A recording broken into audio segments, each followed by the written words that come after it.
Welcome to the Deep Dive. Today we are tearing open some of the most enduring stories in world literature. We're not just here to marvel at, the magic carpets and the Well, genies. not at all. We want to extract the fundamental operating manual for what makes an adventure truly legendary. We're looking for the common threads of, I guess, human error, ingenious strategy, and just sheer, well, that defines success or catastrophic failure. And for that kind of blueprint, there really is no better source than the Arabian Nights. Specifically, we're diving into the Wigan and Smith edition, Right. which is famous for its incredible clarity and, of course, the visual wonder of the Maxfield Parrish illustrations. This collection is, and I think rightly, hailed as an immortal fragment, Yeah. a marvel, such a wonder, such a none such of a book. The power of these stories, for me, is just their ability to instantly transport you. One minute you're here, the next you're in the ancient fragrant gardens of Damascus or the labyrinthine markets of Baghdad. Or the ports of Balsora, it's so vivid. But like you said, our mission is deeper than just history or geography. We really want to know, what are the settings, what are the stakes, the strategies that turn a difficult journey into a truly epic quest? Exactly. And the significance of these tales, it really lies in the finer and subtler insight they give you. It's beyond just, cultural knowledge of the Muslim East. Hmm. The scholar Edouard Laboulaye warned about this. He said, we have to actively resist becoming that reasonable, practical child who believes in nothing that he cannot touch. I love that quote. It's fantastic, isn't it? These stories basically insist that imagination, that willingness to believe in the impossible, that's the essential starting resource for any deep dive into the unknown. Okay, let's unpack this then. We're going to start with a quest that focuses entirely on psychological discipline. We're in this beautiful, seemingly flawless world of Princess Periezade and her two brothers, Princess Bahman and Perviz. And their journey to get the talking bird, the singing tree, and the golden water. Right, so the setting. The setting here is so important. The three of them live in this country house of just immense beauty and luxury. It's perfection made manifest.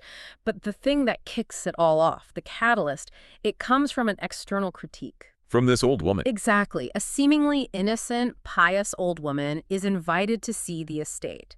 She compliments everything lavishly, the furniture, the gardens, the views, everything. And then comes that classic literary knife twist. She delivers this fatal assessment. The house, she suggests, would only be incomparable if it had three things which are wanting to complete it. And that one sentence just shatters their whole world. It totally does. It's an assertion that transforms their luxurious, self-contained existence into something incomplete. They suddenly realize their home lacks magical perfection. So that immediately sets the goal, a staged quest for these very specific, incredibly rare magical artifacts, the talking bird, the singing tree, and the golden water. And to find out the location is this distant, perilous mountain near India. Right. And the significance of this quest, the reason we're starting here, is that the main obstacle isn't physical at all. It's not a dragon. It's not a monster. It's a test of the mind, not muscle. Which brings us to the first stage, the dervish. Mm-hmm. The elder brother, Prince Bahman, he sets out, and he comes across this wizened old dervish. And the description is amazing. His beard and eyebrows are so long they nearly reach his feet. He doesn't block the path, though. He actually gives him the absolute critical piece of operational intelligence he needs to succeed. And it's a chilling warning.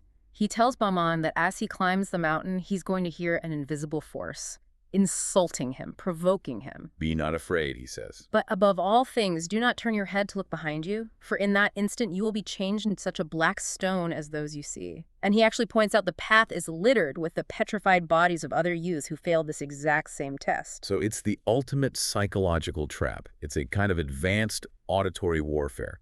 The actual goal, the cage with the bird, it's not guarded by a fortress. It's guarded by the weakness of the human ego. The instructions couldn't be simpler.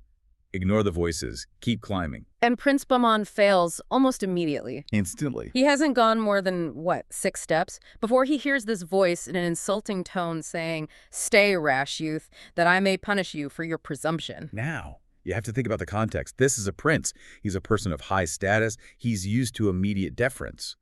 So an insult like that, it hits his pride way harder than any physical blow would. He completely forgets the critical warning. He is so consumed by this need to retaliate, to defend his honor, that he draws his sword and turns to face this invisible antagonist. Oof. Instantly. He and his horse are petrified, turned into a black stone, joining this long, sad line of failures. And then Prince Perviz, the second brother, he does the exact same thing. He repeats the exact same mistake. He gets the same counsel from the dervish, but he also prioritizes his anger and his hubris over the mission objective. He hears the voices. He turns to fight the insults. And he also becomes a monument to his own emotional instability. Exactly. The lesson for the brothers is just crystal clear. If you prioritize your personal pride, or you let external psychological stuff dictate your actions, the result is irreversible catastrophe. Okay, so this is where the whole narrative structure shifts.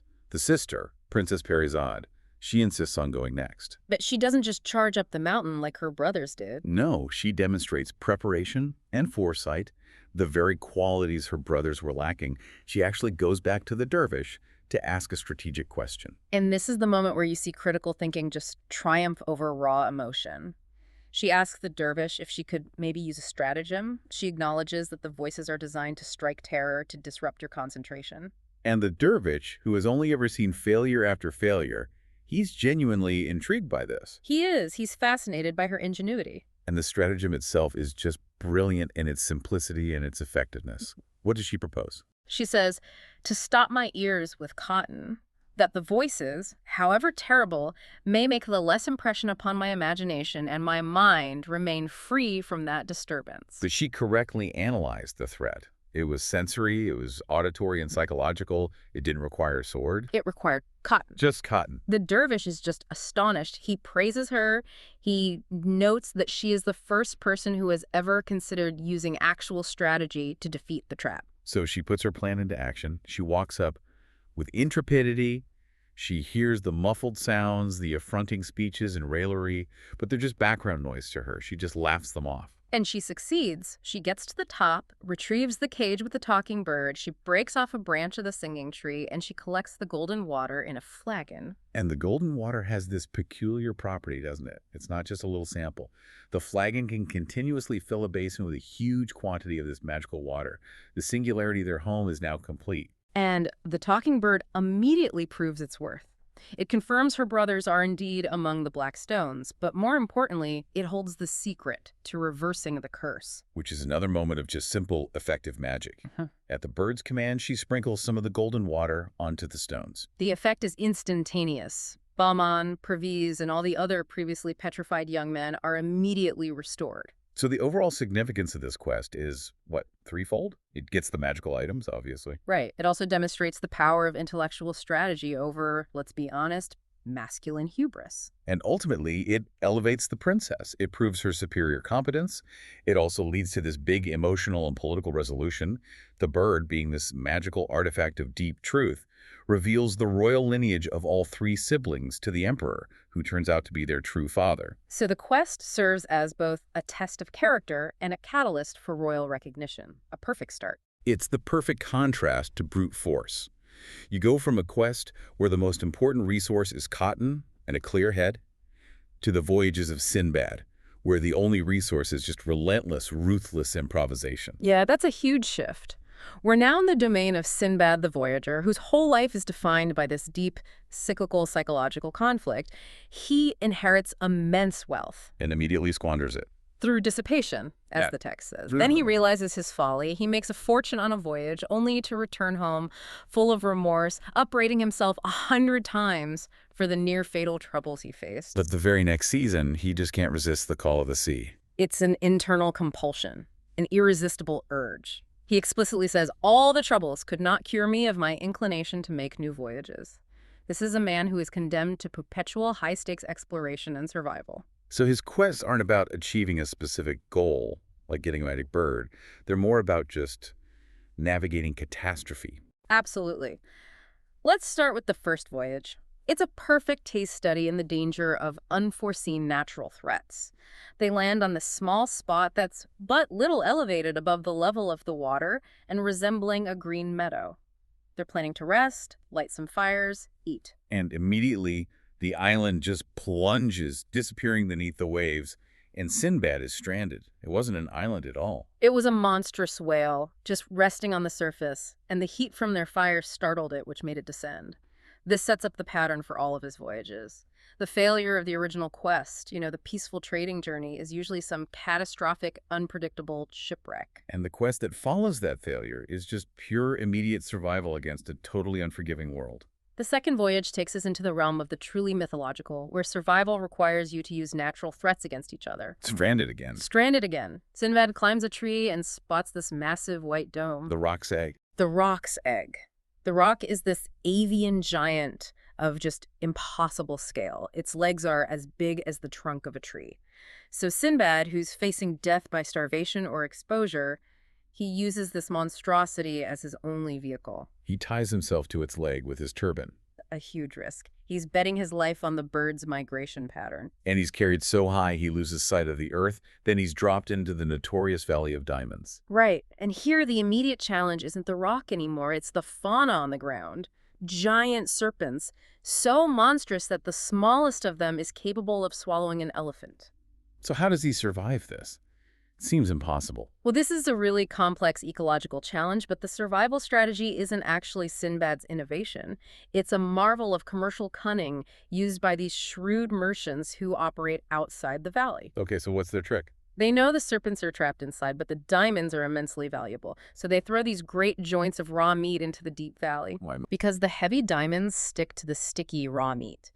Then the eagles, who are the rock's natural enemies and scavengers, they carry the meat up to their nests on these high, inaccessible rocks to feed their young. And the merchants just go and get the diamonds from the nests. Exactly. They scare the eagles away and retrieve the jewel-encrusted meat. So Sinbad sees this happening, and he just employs the exact same method. He ties himself to a large piece of raw meat, gets flown out to safety, and acquires this immense accidental wealth as a side effect. So the lesson is that resourcefulness sometimes just means adopting the existing operational strategies of the locals, even if they're bizarre and, frankly, kind of morbid. And then the third voyage is pure horror. It's a direct comparison to ancient mythology. They land on an island, break into a seemingly abandoned palace, only to find it littered with human bones and vast numbers of roasting spits. An elegant yet terrifying cannibal slaughterhouse. And the owner is this black, one-eyed giant, as tall as a lofty palm tree, with teeth like a horse and ears like an elephant. This is our direct analogy to the Cyclops myth. The source material is clearly invoking that. Do you think the Sinbad version is actually darker than the Greek myth of Odysseus? I mean, in the Greece version, Odysseus and his men are trapped. Here, Sinbad's crew is captured and just systematically devoured. One guy gets crushed and gnawed like a bone right in front of them. The systematic slaughter just really emphasizes their desperation. I think it is darker, yeah. The moral weight of the escape feels heavier because their survival strategy is pure, vengeful intelligence against just brutal brute force. They find two huge iron spits, they heat them until they're red hot. And they plunge them deep into the giant's single eye, blinding him. A vicious but necessary act. The escape strategy is equally desperate, isn't it? The next morning, as the blind giant and his two equally monstrous companions are searching for them, Sinbad and the remaining crew escape on these quickly constructed rafts. It's a necessary violent measure. It highlights that in these epics, survival often requires these extreme acts of intelligent violence. So the fourth voyage, this one flips the script entirely. The peril isn't natural or monstrous anymore. It's cultural. A custom so bizarre it's deadly. Shipwrecked again, naturally. Of course. Sinbad finds himself on an island where the custom dictates that when a spouse dies, the living spouse has to be interred alive with the deceased one. That is a dark reversal of the marriage vow. Yeah. So when Sinbad's wife dies, he's sealed alive in this deep, dark cave with just a jar of water and a piece of bread. And the ultimate irony is that this cave is a natural deposit of all the previous victims' bodies, which means he is literally surrounded by vast funeral treasures, rubies, diamonds, and pearls. Imagine that. Being entombed in a place of unimaginable wealth, but you're about to die of thirst? The quest shifts entirely from surviving the island to surviving the tomb. And his ultimate strategy is just chilling. It's patience and opportunistic, calculated violence. He hears a wild beast enter the cave. An entrance. An entrance. And then he sees the next unfortunate living spouse get thrown down. Sinbad immediately kills the new victim to take their rations. to take their rations, and then he follows the wild beast, knowing it must be an exit path. The creature, just following its own tracks, leads Sinbad to a point where the cave opens to the sea. And he escapes with all the dark, immense wealth he could gather acquired through the deaths of others. It's a truly morbid form of, I don't know, venture capitalism driven by pure survival instinct. Finally, we have the fifth voyage, which features perhaps the most memorable parasitic captor I've ever read about, the Old Man of the Sea. This quest is all about endurance against chronic, inescapable discomfort. Sinbad, after yet another shipwreck, finds this decrepit figure who seems to need help crossing a small stream. A classic setup for a trap. A total trap. As soon as Sinbad hoists him up, the old man wraps his legs around Sinbad's neck, squeezing, strangling, and forcing Sinbad to become his permanent human pack animal. He's constantly on the verge of fainting. He's forced to gather fruit for his captor day in and day out. I mean, how do you defeat a parasitic captor who has superior leverage and is constantly threatening to cut off your air? Through intoxicating innovation. Literally. Literally. Sinbad finds some dry calabashes, he presses and ferments grapes, and he produces wine. He drinks some, and the Old Man of the Sea, who is intrigued by this drink of the brave, demands to try it. He drinks the entire calabash until he becomes completely drunk and just falls off Sinbad's neck. And the moment that leverage is broken, the fight is over. Instantly, Sinbad kills him immediately, shattering his head with a stone. The victory here is a fantastic example of using chemistry and, I guess, an understanding of addiction against a physically entrenched foe. The sheer scope of Sinbad's voyages, from the exploding whale to the Diamond Valley to the drunken parasite, it just shows that the legendary quest demands not a single skill, but a vast portfolio of resourcefulness, cunning, and an unshakable, if sometimes morbid, curiosity to return to danger. A perfect summary. So if Sinbad's adventures are all about surviving geography, the next set of quests we want to look at explores how human intent and free will stack up against the forces of fate, ancient curses, and the grand, inescapable sweep of history. This is where the philosophical weight of the Arabian Nights gets really heavy. It does. Let's start with the inescapable destiny of Prince Ajib and the Lodestone Mountain. So the danger here isn't a monster, it's a magical geographical feature. It's a mountain of black stone where the iron in every passing ship is instantly attracted, destroying the vessels and leaving their remnants just fused to the rock. It's a magnificent curse. It's a physical manifestation of a magical force that renders iron, the fundamental material of sailing and commerce, completely useless. And the significance of Ajib's quest, which is guided by a dream, is that it's a public service mission. He has to remove this brass horseman on the summit that's holding a lead tablet inscribed with talismans. If he does that, he will relieve mankind from this great affliction. And he succeeds, heroically. He finds the hidden brass bow and lead arrows, he shoots the horseman down, the statue falls into the sea, and the curse is broken. He should be celebrated as a savior of global navigation. But the story immediately pivots to the brutal moral lesson. Fate cannot be evaded. No matter what you do. Stranded after the curse is broken, Ajib finds a handsome youth hidden on an island.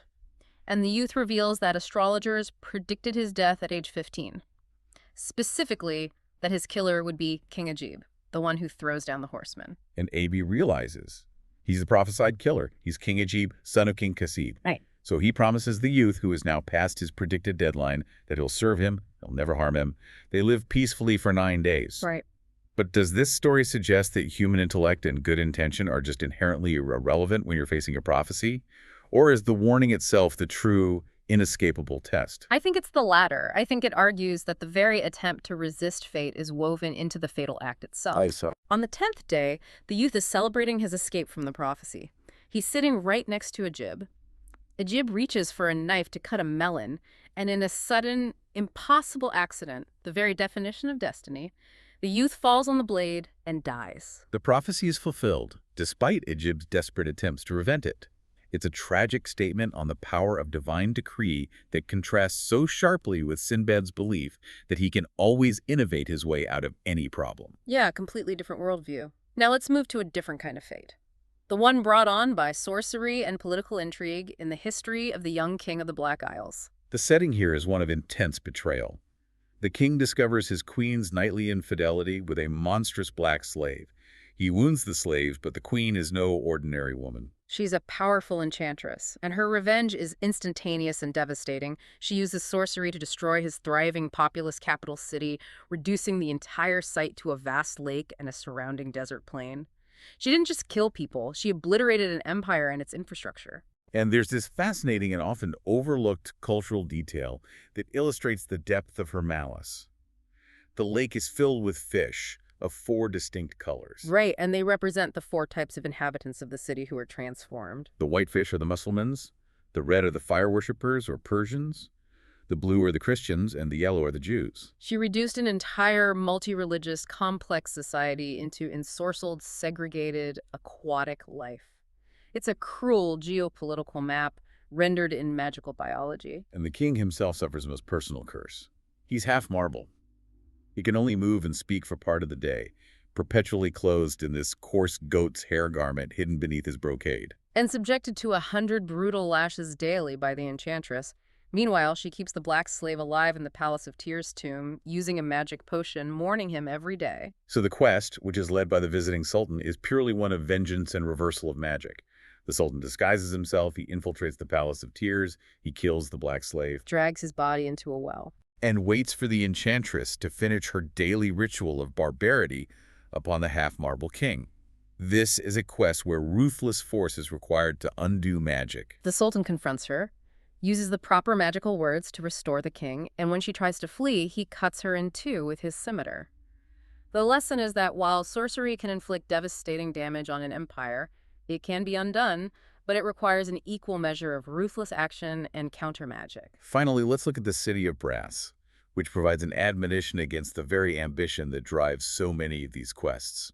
Amir Musa leads an expedition, initially looking for the bottles of Solomon that contain imprisoned genies. And they find one, right? The Ifrit Dahish. They do, imprisoned in a brass pillar. And he recounts this epic battle between the king of the sea and the prophet Solomon, noting Solomon's dominion under 600 million devils and 1 million men, all carried on a magic carpet. It just immediately establishes this immense, ancient scale of power. But the real target is the City of Brass itself.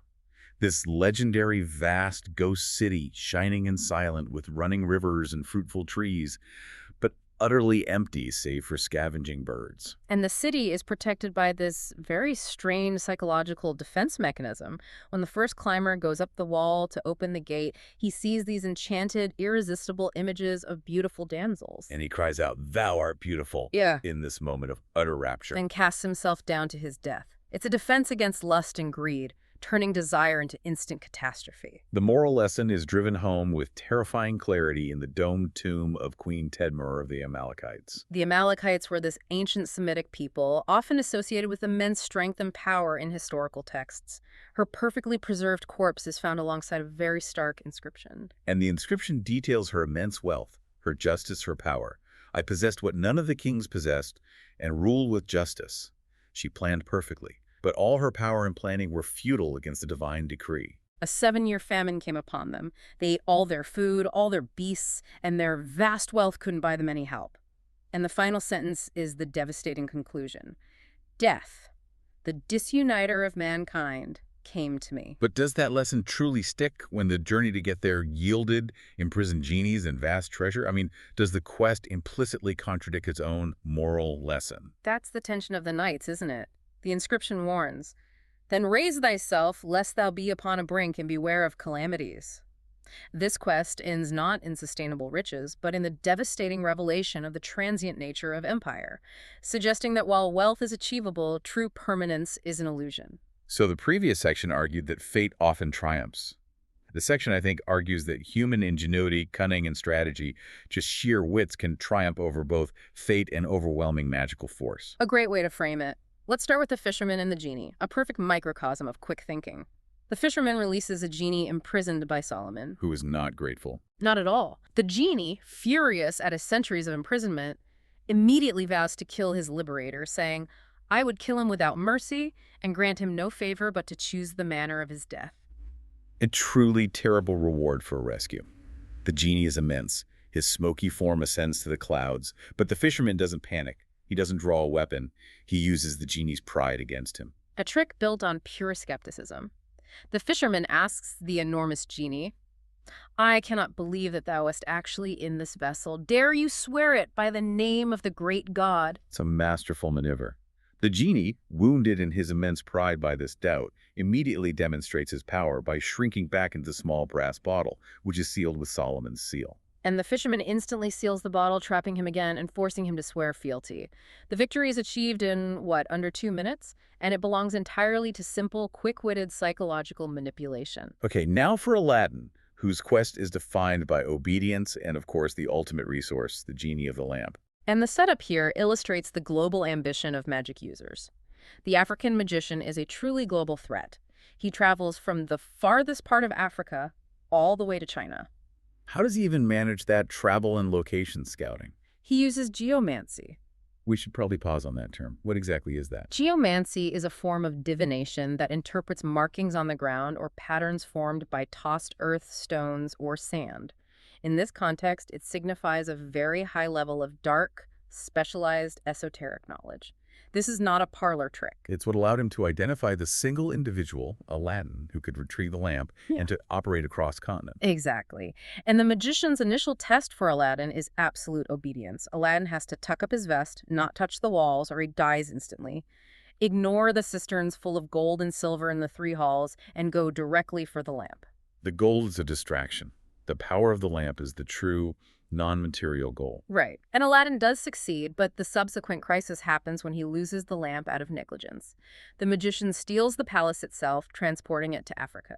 And Aladdin is condemned to death by the Sultan. He only survives because the populace, who loved him for his previous generosity, rises up to defend him. So the final stratagem, the recovery, relies entirely on collaborative intelligence. Aladdin and Princess Badroulbadour team up against the magician who's trying to force the princess into marriage in Africa. And the princess pretends to accept his advances. She feigns this sudden, dramatic change of heart to gain his trust. She invites him to a celebratory supper but requests African wine, knowing the magician has to go get it himself, which separates him from his guard. And while he's gone, Aladdin gives her a prepared powder, a subtle, highly potent potion. The execution of the strategy is masterful deception. She proposes this lover's ritual where they have to exchange cups before drinking. The magician, drunk on flattery and eager to celebrate his perceived victory, takes the poisoned cup. And falls lifeless on the sofa. It just shows that even the most powerful magical enemy can be defeated through careful social engineering and a lethal draft. Now, while Aladdin relies on a powerful magical servant, the genie, Ali Baba's quest relies on a brilliant human servant, the slave, Morgiana. And Ali Baba himself is defined by his honesty, which is a sharp contrast to his brother Qasim, who is rich but driven by base envy and haughtiness. Which leads directly to his fatal mistake: forgetting the password Sesame. Morgiana is the undisputed strategic hero of the entire story. She's essentially conducting a 4-stage operational defense of the household against the world's most disciplined criminal organization. Okay, let's break it down. Stage 1, operational security after Qasim's death. Ali Baba has to get his murdered, dismembered brother from the cave. How does Morgiana handle the body? She ensures the death cannot be traced back to the cave or the thieves. She goes to a cobbler, she blinds his eyes with a bandage, and leads him blindfolded to the house. That detail is so crucial. She deceives the cobbler into stitching the corpse back together, pretending it was due to some unknown illness. She makes him think he's dealing with a discreet, high-society death. Which creates a necessary alibi to hide the time, place, and manner of death. It buys Ali Baba the time he needs before the thieves discover the body is missing. Stage 2, counter-surveillance and trail confusion. The first robber scout, trying to locate Ali Baba's house for the planned attack, marks the door with a piece of chalk. And Morgiana immediately senses a plot. She doesn't just erase the mark, though. That would have been too soon. No, she executes a perfect counter strategy. She marks 5 or 6 adjacent doors in the exact same manner. So it completely neutralizes the robber captain scout when he returns to confirm the target. The stratagem failed because Morgiana recognized the signal and polluted the intelligence stream. Stage 3, the immediate, brutal threat. The robber captain returns, disguised as an oil merchant, bringing 19 mules loaded with 37 thieves hidden inside large oil jars. He's planning to assassinate Ali Baba in the night. And Morgiana discovers this plot through incredible vigilance. She runs out of oil while preparing supper, so she simulates the need for oil, taps one of the large jars. And here's a voice reply from inside. Her response is swift, brutal and just so effective. She heats a vast quantity of oil from the single genuinely full jar and pours the boiling oil directly onto the 37 hidden thieves, killing them instantly. She saves the entire household while Alibaba is asleep, totally unaware of the plot. And stage 4, the final elimination. The robber captain returns months later, disguised again as a merchant, seeking vengeance. He's invited to sup with Alibaba. And Morgiana, who's dancing for the guests, she notices a critical clue. What is it? She realizes the captain is unarmed and intends to murder Alibaba later. But she also notices that Alibaba ordered the food prepared without any salt. And that tiny detail, the lack of salt, that's her final strategic clue. It confirms the guest is an enemy in disguise because salt was a common sign of hospitality and loyalty. Right. If you don't take salt, you're not a friend. So, seizing the opportunity, Morgiana executes him dramatically during the dance, plunging a dagger straight into his heart. Her vigilance, her keen eye for detail, and her immediate, violent decisiveness. They ultimately secure the vast wealth and safety of the entire family. She's the ultimate master of operational security and deception. Which brings us to our last section. We want to conclude our deep dive into the quest structure with the profound emotional and moral lessons of family loyalty, or the lack thereof, in the history of Khotadad, the 50th son of the Sultan of Harran. Khotadad is the son of Peruz, separated from his family early on. He grows into this handsome young prince, equipped with a diamond-hilted scimitar and expensive embroidered housing. His initial quest is pure heroism, and it sets him up for a grand revelation. The defining stage begins when he encounters a noble lady from Grand Cairo, whom he warns to flee the area because of a monster that inhabits it, a black who feeds only on human blood and plunders caravans. But Khotadad refuses to flee. He directs his prayers to heaven, draws his scimitar, and fights the monstrous black giant, a figure of monstrous bulk mounted on a large Tartar horse. Khotadad ultimately slays the giant, cutting off his right arm and dealing a fatal blow. And this rescue leads directly to the quest's ultimate moral and emotional revelation. Khotadad enters the giant's dungeon, intending to liberate the captives the giant had amassed. And who does he find?